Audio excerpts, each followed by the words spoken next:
Two prominent news personalities are under fire this week for absolutely embarrassing and uncalled for on-air blunders. One of them is on the left, one of them is on the right, so don't tell us that we don't cover both sides of it when it comes to media screw-ups. Welcome to 10 Minutes of Truth with Barrett and Baxa. You're listening to Barrett and Baxa. Real stories, raw takes, and the slow, strange death of traditional media.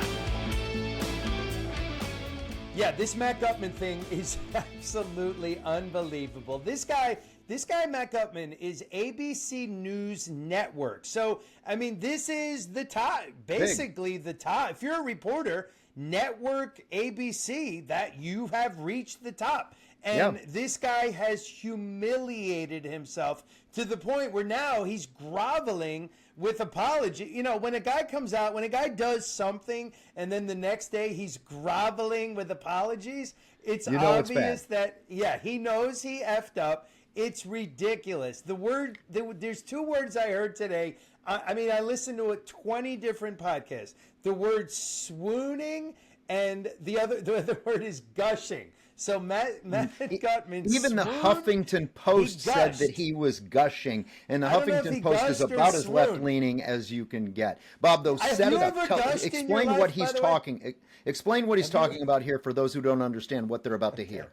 So we have the text messages. Okay, the alleged killer of Charlie Kirk is this guy Robinson. I already forgot his first name. Okay, yeah, it's Tyler not Robinson. Knowing his name. Right. Who cares what his name is? And he is in a gay relationship, which no problem with gay men. Love gay men. He is a gay man. His boyfriend is another man, or I should say another. It's not another. Is another man, whatever that dude's name is. That dude thinks he's becoming a woman, which he is not, because, of course, it's not possible to become a woman. So we have the text messages that Tyler Robinson sent to his boyfriend, and they were released by the Utah authorities, and Matt Gutman, the ABC reporter, is going over these text messages, and he's opining on these text messages. So that's where we're at. Okay, good. I'm going to roll it. Stand by.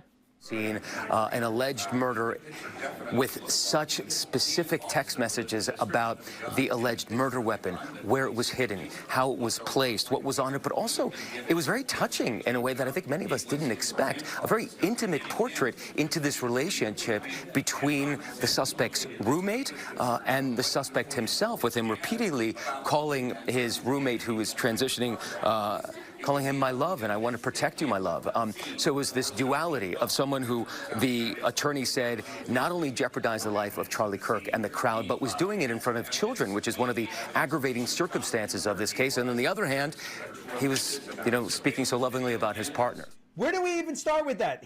First of all, I have to say, he was not jeopardizing when you jeopardize someone's life, that's when you go out and get in your car when you're drunk and your friend gets in the car with you. You're jeopardizing your friend's life. And maybe something will happen, maybe something won't. When you shoot someone with a rifle in the neck, that's called murder. That's not jeopardizing their life. So that was just one minor part of it. So this is my theory. This is what Matt Gutman is doing. I'm very certain of this. Matt Gutman is a reporter for ABC News. He lives in New York, and he is a so-called media elite. He lives on the coast. He's one of those people that think only the East Coast and the West Coast of our country matter. Everyone in the middle, everyone from the Hudson River to the western border of Nevada is a hillbilly rube, Trump-supporting, Walmart shopping, smelly, deplorable, basket of garbage, whatever words we've heard. That's what those people are. And all of those people are homophobic, in addition to being racist. So Matt Gutman gets these text messages between two gay guys. He's performing. He's performing for his friends at NBC, as you know, Steve, ABC, when you're doing these. But he has friends at NBC. He has friends at CBS. Those reporters are doing their stand-ups in the same room. So he's performing for all of his friends in the news business. And he's trying to play to both sides of the fence here. You know, ABC News knows that the conservatives think that they are biased. So they want to get some conservatives in to their viewing audience because that's the only way that they're going to make money. No longer can they just play to the left because the left doesn't care and they're not watching them either. So basically a operation like ABC News is not getting viewers from anybody from either side at this point. So he's trying to play both sides of the fence here, bring people in from the left, or keep them happy, I should say, and then bring people in from the right. So that's what's going on here. And he's not succeeding. And he knows he effed up because he went today. This was yesterday, what we just showed. And now today he's apologizing like a mother effer. Like, this guy is out. He's like, I'm so sorry. I am disgusted. And he even described the text messages differently. This is the funniest part because he came out today and he's like, these despicable text messages. It's like, dude, what? You were just saying they were loving. How did they turn from loving to despicable? And it's not hours? like he had another chance to read them. It wasn't that long. Like the text message thread wasn't that long that he wouldn't have had a chance. 12 messages. Dude, you said they were loving. Today they're despicable? No. Today you got called into the news director's office and your ass got chewed up and down. And quite frankly, from what I'm hearing, Matt Gutman's job may be on the line. Like, he might in the current environment, it would 5 years ago he would have been fine.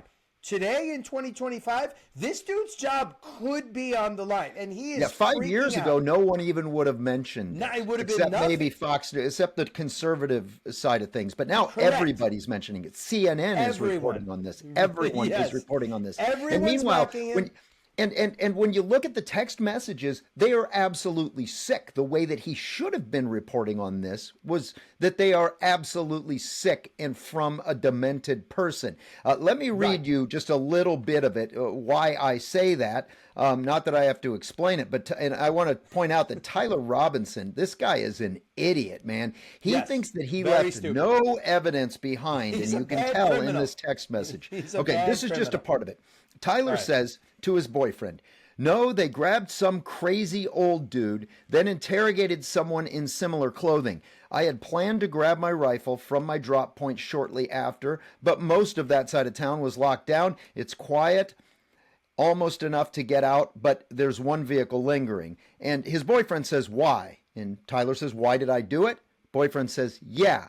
He says, I had enough of his hatred. Some hate cannot be negotiated out. If I'm able to grab my rifle unseen, I will have left no evidence.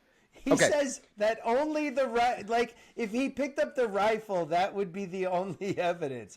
Dude, he left so much evidence. What he doesn't know that there would be cameras on this campus, basically videotaping his every move. And he apparently put his hand down to climb on the roof. There's DNA all over the roof. I don't know if people realize this. Footprints when he lands.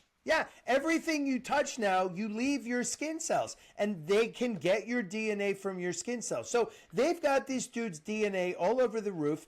And then, of course, everywhere you go in our society, if you walk into Walmart, you're on 18 cameras. Like, you can't do something in Walmart and not be on camera. This kid thinks the rifle was his only piece of evidence. He is high. He might literally be high, but he's definitely figuratively high if he thinks that was the only evidence. Sorry, bro. All right, we're going to clank that one. Now we're going to move on to Fox News Channel. Fox News Channel had their own unbelievable... Crazy. I don't even know how to explain why someone on television would say... I mean, at least Matt Gutfeld's thing, you can explain probably what he was thinking when he did it. But you cannot explain what Brian Kilmeade did on the Fox Morning Show. No, and I'm just going to play... Here's what I'm going to do. I'm actually going to let MSNBC... tell you the story of what happened on Fox News Channel. One of Fox News' biggest names is now apologizing after he made a shocking comment about killing homeless people. Brian Kilmeade and the other hosts of Fox and Friends were talking on Wednesday about the murder of 23-year-old Irina Zarutska in North Carolina and how to stop those kinds of crimes when he said this. Either you take the resources that we're going to give you or you decide that you're going to be locked up in jail. That's the way it has to be now. Or involuntary lethal injection or something. Just kill them. The comment didn't really get noticed widely until this weekend when it went viral and generated a ton of outrage. That's when Kilmeade went back on Fox News this morning to apologize. Here's what he had to say. We were discussing the murder of Irina Zarutska in Charlotte, North Carolina, and how to stop these kinds of attacks by homeless, mentally ill assailants, including institutionalizing or jailing such people so they cannot attack again. Now, during that discussion, I wrongly said they should get lethal injections. I apologize for that extremely callous remark. Well. Thoughts? What do you think? So cruel. I'm glad that executives forced him to apologize. I don't know how sincere. It looked a little under duress. I have to say, yeah, the she's sorry right. is I mean, not enough. She's right. That how does stupid, dumb chick right there is. And totally that apology right. meant nothing because he didn't get into what he was thinking at the time at all. What was so he didn't say, "I'm sorry that I said it." He just said that. Like he said, "I'm sorry it came out of my mouth." He didn't say, "I'm sorry I think that way." And I mean, dude, Kilmeade, if you had said anything, would have been better than nothing. I'm trying to think of what he could have said. Like, I'm trying to think of something, and like, and then he follows it up with, "Just kill him." Yeah, if he had said, "Well, in my mind, I was thinking of people who had been convicted of a serious crime, and I was like thinking of that in my mind because the guy, he had killed her, and so I was thinking to myself, well, maybe they would get the death penalty, and I'm so sorry I said lethal injection, and it sounded like it meant everyone, but he didn't even try." Like, dude, what was that? He I don't know. Said, I can't explain what he must have been thinking. Homeless people by giving them involuntary lethal injection. That's what Kilmeade said. It's just horrible, and I'm surprised there wasn't more fallout from that. I'm very surprised. He needs to, if there was ever a need for a cancel culture firing, that would be it. This guy just advocated for killing homeless people with a involuntary lethal injection. That's crazy. That's what you're going to get from 10 Minutes of Truth with Barrett and Baxa each time. We always appreciate our growing audience, and we're shortening it up for you, and we hope you like it. Well, that's it for this episode of Barrett and Baxa. Like, subscribe, and do all that other stuff podcasts want you to do.